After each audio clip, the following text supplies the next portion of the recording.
जय हिंद। आज हम समझेंगे विश्व के ऐसे सनातनी के बारे में जिन्होंने सनातन धर्म का प्रचार प्रसार किया हुआ है, भारत देश का नाम अंतर्राष्ट्रीय स्तर पर पहुंचाया हुआ है, भारत के युवाओं की शक्ति के केंद्र, जिसके विचार पढ़कर ही युवाओं का चरित्र का निर्माण हो जाता है, मन की शक्ति दृढ़ हो जाती है, बुद्धि का विकास हो जाता है एवं मनुष्य अपने पैरों पर खड़े होकर के दौड़ना शुरू कर देते हैं। ऐसे प्रचार प्रसार करने वाले ऐसे युवाओं की शक्ति के केंद्र स्वामी विवेकानंद जी के बारे में आज हम पढ़ने वाले हैं। तो आज का टॉपिक हमारा होगा स्वामी विवेकानंद जी के बारे में। जैसी ही बात विवेकानंद जी की आती है तो यहाँ से कुछ क्वेश्चन बनते हैं एग्जाम में कि स्वामी विवेकानंद जी का जन्म कब हुआ था, इनके जन्म दिवस के शुभ अवसर पर हम कौन सा दिवस मनाते हैं, और स्वामी विवेकानंद जी ने अंतर्राष्ट्रीय स्तर पर सर्वधर्म सम्मेलन में भाग लेने के लिए वो कब गए हुए थे, स्वामी विवेकानंद रॉक मेमोरियल की स्थापना कब हुई है और कहाँ पर की गई है। इस प्रकार कुछ क्वेश्चन बनने वाले हैं। आइए समझते हैं हम लोग बेसिक इंफॉर्मेशन स्वामी विवेकानंद जी के बारे में। ये देखो यहाँ पर ये मध्य प्रदेश है और ये है वेस्ट बंगाल। पश्चिम बंगाल में कलकत्ता के शांति निकेतन नामक स्थान पर 12 जनवरी 1863 को स्वामी विवेकानंद जी का जन्म होता है। जो जन्म हुआ है इनका 12 जनवरी 1863 को जन्म हुआ है, तो इनके 12 जनवरी के दिवस को हम लोग किस रूप में मनाते हैं, तो एक डेट याद रखना पड़ेगा, 12 जनवरी 2008। तो 12 जनवरी 2008 वो सन है जब भारत सरकार ने दो कार्यक्रम की शुरुआत की थी कि राष्ट्रीय युवा दिवस हम लोग मनाएंगे और दूसरा बनाएंगे सूर्य नमस्कार, अर्थात सूर्य नमस्कार की शुरुआत और युवा दिवस की शुरुआत 12 जनवरी सन 2008 को इसकी शुरुआत हुई थी। अब वापस आते हैं, जन्म हुआ है 12 जनवरी 1863 को। उसके बाद में क्या होता है, 8 साल के बाद 1871 का समय आता है। इन्होंने स्कूल पढ़ना जब ये स्कूल जाना शुरू करते हैं, इनका स्कूल का नाम था ईश्वरचंद विद्यासागर स्कूल, जो कि पश्चिम बंगाल के कलकत्ता में है। तो यहाँ पर वो पढ़ते हैं। बाद में यह जो स्कूल है ईश्वरचंद विद्यासागर, ये वर्तमान में इनका नाम पड़ा है ईश्वरचंद विद्यासागर की जगह विद्यासागर कॉलेज, जो कि पश्चिम बंगाल में कलकत्ता में है। और उसके बाद में 1879 का वो समय है जब इन्होंने कॉलेज करना शुरू किया था। ये कॉलेज इनका ये पुराना कॉलेज है, राजा राम मोहन राय के द्वारा बनाया गया कॉलेज, हिंदू कॉलेज पश्चिम बंगाल में स्थित है। ये कॉलेज की इनकी शिक्षा हो गई। ईश्वरचंद विद्यासागर और राजा राम वो व्यक्ति है जिन्होंने 1829 में सती प्रथा की समाप्ति की थी। सती का मतलब होता है प्राचीन समय में जो लोग थे, यदि पति की मृत्यु हो जाएगी तो पत्नी को पति के साथ जला देंगे, पति के साथ पत्नी को जलाना, ये सती कहलाता था। तो सती प्रथा को समाप्त करने का काम 1829 में ईश्वरचंद विद्यासागर और राजा राम मोहन राय के द्वारा ही किया गया था। उसके बाद में थोड़ा हम और आगे बढ़ते हैं, 1887 का समय आता है। इनके मन में आता है कि हमारे जो पिताजी हैं विश्वनाथ दत्त और दादाजी दुर्गाचरण दत्त, ये दोनों के दोनों सनातनी व्यक्ति थे, सनातन का प्रचार प्रसार कर रहे थे, संस्कृत भाषा के विदुषी थे, ये ज्ञानवान विद्वान थे, ये संस्कृत को बढ़ावा दे रहे थे। तो स्वामी जी ने सोचा कि दादाजी दुर्गाचरण दत्त, विश्वनाथ दत्त पिताजी, इनकी शरण में हम लोग ने पढ़े बड़े हैं, तो इन्हीं की जो दी हुई शिक्षा को आगे हम बढ़ाना चाहते हैं। इसके लिए वो चाहते हैं कि हम लोग संन्यास धारण कर लेते हैं और हम अब शिक्षा की ग्रहण करने के लिए हम निकलते हैं घर से। तो क्या होता है साथियों, ये पश्चिम बंगाल है, पश्चिम बंगाल से वो निकलते हैं कहाँ पर, अब ये है तमिलनाडु में मद्रास वो पहुंचते हैं 1887 में। अब यहाँ की कहानी समझते हैं हम लोग कि यहाँ जब वो निकलते हैं तो क्या होता है। पश्चिम बंगाल के तमिलनाडु मद्रास में, मद्रास चेन्नई का पहले नाम था, 1996 में मद्रास का नाम बदल के चेन्नई किया गया है। तो यहाँ तक तो आपको समझ में आ चुका होगा। हम पहुँचते हैं ये पश्चिम बंगाल, 1863 में जन्म हुआ। यहाँ से निकलकर ये है तमिलनाडु, और तमिलनाडु में मद्रास, 1887 का समय। स्वामी विवेकानंद जी के गुरु का नाम था रामकृष्ण परमहंस। जो रामकृष्ण परमहंस है उनके आश्रम में वो रहते हैं 1887 से लेकर के 1892 के बीच में। रामकृष्ण परमहंस के पास रहते हैं, गुरु के शरण में रहते हैं, शिक्षा ग्रहण करते हैं। 1892 तक अपने गुरु के पास रह करके शिक्षा ग्रहण करने के बाद वो फाइनली उनको ज्ञान की प्राप्ति होती है। उनको इतना ज्ञान आ जाता है कि बहुत ज़्यादा सनातनी वो बन जाते हैं। उसके बाद में अपने गुरु के कहने पर, रामकृष्ण परमहंस के कहने पे, वो कहते हैं रामकृष्ण परमहंस अपने शिष्य विवेकानंद जी को, विवेकानंद जी का बचपन का नाम क्या था, तो नरेंद्र नाथ दत्त था। विवेकानंद जी नरेंद्र नाथ दत्त के नाम से जानते थे। तो तमिलनाडु मद्रास, जिसका नाम बदल के 1996 में चेन्नई किया गया है, ये कहते हैं अपने विवेकानंद जी के गुरु रामकृष्ण परमहंस कि तुम जाओ समुद्र के बीचों बीच जाओ, जाकर के वहाँ शिला के ऊपर बैठो और जाकर के वहाँ ज्ञान की प्राप्ति करो, एकांत में वहाँ ध्यान मगन हो जाओ, योगासन करो, प्राणायाम करो, ध्यान लगाओ, दूरदर्शी सोच को डेवलप करो। उसके लिए बोले आप एकांत में जाना पड़ेगा। और उसके बाद क्या होता है साथियों, यहाँ देखो, ये भारत देश, ये है बंगाल की खाड़ी, बे ऑफ बंगाल, इस साइड में है अरब सागर और ये है हिंद महासागर। तीनों का संगम यहाँ पर मिलता है। इधर से आती है बंगाल की खाड़ी, इधर से अरब सागर, यहाँ हिंद महासागर। ये तीनों सागर जहाँ मिलता है इसको कहते हैं त्रिवेणी संगम।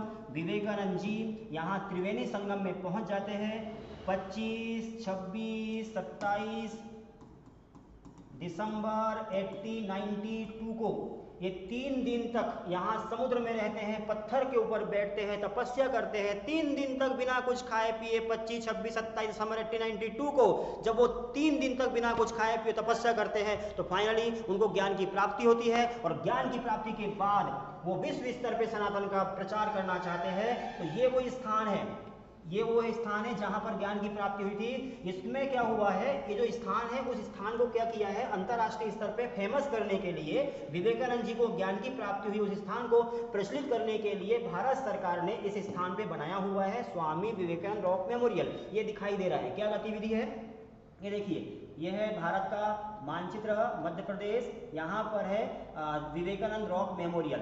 तो विवेकानंद रॉक मेमोरियल का निर्माण कब हुआ है, 1970 में हुआ है। ये है विवेकानंद रॉक मेमोरियल। ये 51 फीट ऊंची मूर्ति है। यहाँ इस प्रकार से ये जो है, यहाँ रास्ता है, इस प्रकार से ये रास्ता, यहाँ जाओगे आप शीर्ष के ऊपर, यहाँ पर इस प्रकार एक घर की छत के बराबर एरिया है।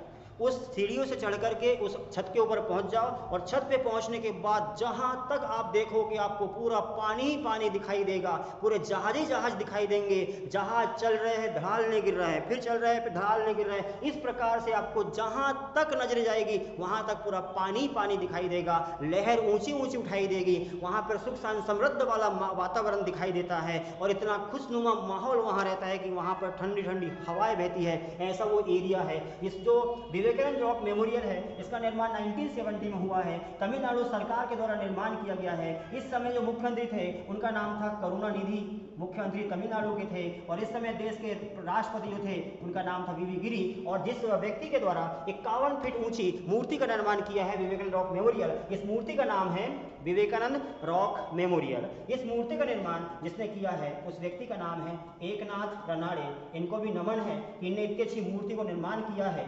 एकनाथ रनाड़े ये है। तो थोड़ा समझ लेंगे, ये तमिलनाडु मद्रास, यहाँ से कन्याकुमारी मानो इसको, कन्याकुमारी से निकलते हैं। सबसे पहले जाना पड़ता है इस क्षेत्र में, यहाँ पर अम्मान माता मंदिर है, समुद्र के बीचों बीच में आधा किलोमीटर 1 किलोमीटर जाना पड़ता है बाउंड्री से समुद्र में, और यहाँ से जहाज से जाना पड़ता है। तो ये जो क्षेत्र है यहाँ से गए आप कहाँ पर, मंदिर देखो कन्याकुमारी में यहाँ पर अम्मान माता मंदिर है। और समुद्र में जो है समुद्र के किनारे पर अम्मान माता मंदिर, जिसको बोलते हैं कन्याकुमारी माता मंदिर। और कन्याकुमारी माता मंदिर का शरीर जो है वो बाहर रखा हुआ है बाउंड्री पर मंदिर में, और इनके चरण स्पर्श करने के लिए जाना पड़ता है कहाँ, समुद्र के भीतर। ये वाला स्थान बना है, ये है समुद्र का। तो यहाँ पर मंदिर, पहले यहाँ से निकलो जहाज से, यहाँ पहुँचोगे, फिर जहाज में बैठो, फिर यहाँ पहुँचो, फिर जहाज में बैठो, फिर यहाँ पहुँचो। जहाज जब चलेगा तो ऐसा उठेगा, ढालने गिरेगा, फिर उठेगा, फिर ढालने गिरेगा, और जब चले आता है 2-3 किलोमीटर तक पूरा राउंड लगा के आना पड़ता है। ऐसा लगता है कि बस वहाँ चूंकि त्रिवेणी संगम है, तीनों ओर से पानी घिरा हुआ है, ऊंची ऊंची लहर उठती है, वहाँ भौरा का निर्माण होता है। और जब जहाज ऐसा चलता है और ढालने गिरता है, फिर चलता है, ढालने गिरता है, इतना खतरनाक वहाँ पर माहौल बन जाता है कि बस घर की याद आने लगती है। और पूरे सारे के सारे दुनिया के सभी देवी देवता याद आ जाते हैं। अब भगवान बचाए हमको, क्योंकि हम तो अब निपटने वाले हैं, जहाज पता नहीं कब उठे और लुढ़क जाए समुद्र में, ये लगता है वहाँ पर। ये वो स्थान है, बड़ा खुशनुमा माहौल लगता है, लेकिन एक बार जिंदगी में जरूर जाना है इस क्षेत्र में, स्वामी विवेकानंद रॉक मेमोरियल। तो यहाँ तक तो आपको क्लियर हो गया है।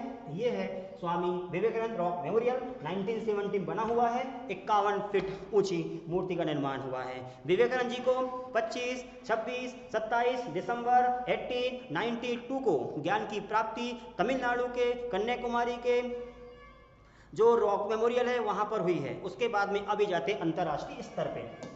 अब हम पढ़ते हैं स्वामी विवेकानंद। ये स्थान है, बहुत खुशनुमा माहौल, कितना बढ़िया। ये देखो आप इसमें देख पा रहे हो, ये आसपास से पूरा ये पानी टकराता है इसमें, यहाँ पर ये पानी टकरा रहा है, यहाँ से ऊपर चढ़ो, ये देखो क्या बढ़िया। और यहाँ ऊपर जाओ यहाँ, और यहाँ से फिर देखो पूरा दूर तक ये पूरा समुद्र भरा हुआ है, समुद्र पूरा पानी पानी। और ये जो स्थान है ये वाला क्या बढ़िया लगता है। ये किनारे से जनता जाती है, ये जनता जा रही है, यहाँ चढ़ रही है ऐसे। ये देखो ये किनारे वाला भाग में, यहाँ जब किनारे में रहते हैं आप लोग ऐसे में, तो यहाँ पानी है पूरा टकराता है, ढाल लेकर पानी टकराता है, लहर उठती है, आपके तक आती है पूरी लहर। ये बड़ा माहौल, बड़ा मजा आता है, ये स्थान है। अब आप देखते हैं, हम लोग देखते हैं अब अंतर्राष्ट्रीय स्तर पे विवेकानंद जी का रोल काल क्या था। तो ये है मद्रास, ये कन्याकुमारी, और कन्याकुमारी में ज्ञान की प्राप्ति हुई। 1887 में वो आए थे, 1892 तक उनको ज्ञान की प्राप्ति हो गई। उसके बाद में वो यहाँ से निकलते हैं कहाँ पर, देखो ये है ग्लोब, ये भूमध्य रेखा, यहाँ पर भारत देश है। भूमध्य रेखा से भारत के बीच की लंबाई है 876 किलोमीटर। वापस देखते हैं, ये है वेस्ट बंगाल, पश्चिम बंगाल से वो निकले तो पहुँचे हैं मद्रास, यहाँ से 1892 में ज्ञान की प्राप्ति होती है। और ये जो क्षेत्र है ये है अमेरिका, अमेरिका में शिकागो। अब क्या हुआ था, जब उनको ज्ञान की प्राप्ति यहाँ पर हुई है 1892 में, तो ज्ञान की प्राप्ति के बाद उनको पता चलता है कि शिकागो जो अमेरिका में है, यहाँ अंतर्राष्ट्रीय धर्म सम्मेलन चल रहा है। सनातन धर्म का प्रचार आप यहाँ कर सकते हैं। बोले जाइए, जा करके प्रचार प्रसार करके आइए, भारत का डंका बजा के आइए अमेरिका देश में। तो विवेकानंद जी यहाँ से निकलते हैं और सबसे पहले पहुँचते हैं ये अमेरिका के शिकागो। 9 सितंबर 1893 वो समय था जब विवेकानंद जी, स्वामी विवेकानंद अमेरिका के शिकागो पहुंच जाते हैं। यहाँ उन्होंने पहला भाषण दिया हुआ था 11 सितंबर 1893 को। 11 सितंबर 1893 को पहला भाषण सनातन धर्म के ऊपर था इनका। वह भाषण बड़े विश्व में फेमस हुआ है, क्योंकि इन्होंने कहा था कि अमेरिका देश के भाई और बहनों, इस प्रकार के लयबद्ध तरीके से उन्होंने बोलना शुरू किया था कि मुझे आपने यहाँ पर मौका दिया, मैं बड़ा खुश हो गया हूँ, आज भारत का नाम मैं यहाँ पर ऊंचा उठाऊंगा, भारत देश का प्रचार प्रसार करूंगा, भारत की संस्कृति के बारे में बताऊंगा। इस प्रकार से जब इनकी आवाज, सुरीली आवाज पूरी अमेरिका में गूंजी तो तालियों गड़गड़ाहट से इनका सम्मान हुआ। वहीं से 1893 में इनका टर्निंग पॉइंट हुआ और विश्व में फेमस हुए।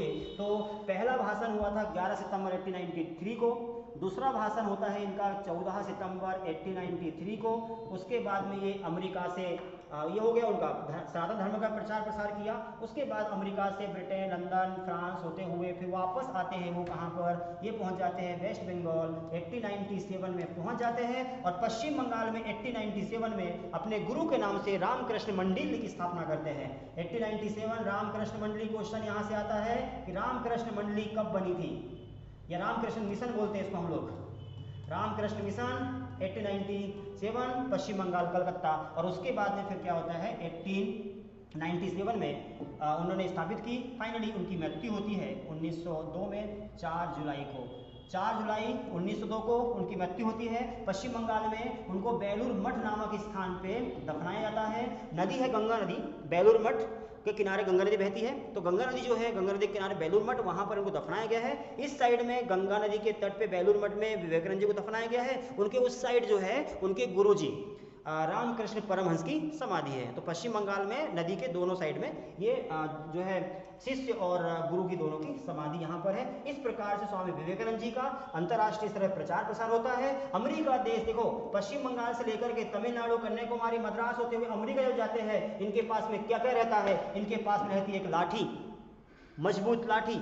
उसके बाद साथ में रहती है कमंडल, पानी पीने के लिए कमंडल, और कमंडल के साथ साथ 2 पुस्तक रहती है, एक रहती है भगवद गीता जो कि हिंदू धर्म का पवित्र ग्रंथ है, और उसके बाद में इमिटेशन ऑफ क्राइस्ट नाम की पुस्तक होती है। ये दोनों पुस्तक लेकर के वो अंतर्राष्ट्रीय स्तर पर गमन करते हैं और भारत देश का सनातन धर्म का प्रचार प्रसार डंका बजा के अंतर्राष्ट्रीय स्तर पर वापस भारत में आ जाता है। इस प्रकार के भारत देश के पवित्र व्यक्ति, भारत के हिंदू व्यक्ति, भारत के जो सनातन धर्म है, देश के महान तपस्वी जिन्होंने देश का नाम ऊंचा उठाया, हिंदुस्तान का नाम उठाने वाले स्वामी विवेकानंद जी की कहानी इस प्रकार की कुछ थी। हमें सीखना चाहिए इन व्यक्ति से, इनके बारे में पता होना चाहिए कि कैसे ये अंतर्राष्ट्रीय स्तर पर गए और किस प्रकार से काम किया हुआ है। उम्मीद करूंगा आपको यहाँ तक टॉपिक समझ में आ चुका होगा। इन्होंने नारे कौन से दिए हैं, आप नारे मुझे बताइए। जैसे आप इनके नारे, स्लोगन जो है, बहुत सारे स्लोगन के बारे में जानते होंगे। वो कहते थे कि तुम उठो, जागो, उठो और उस समय तो चलते रहो जब तक कि तुम्हारे लक्ष्य की प्राप्ति ना हो जाए। जब कोई काम तुम करते हो तो काम करने के बाद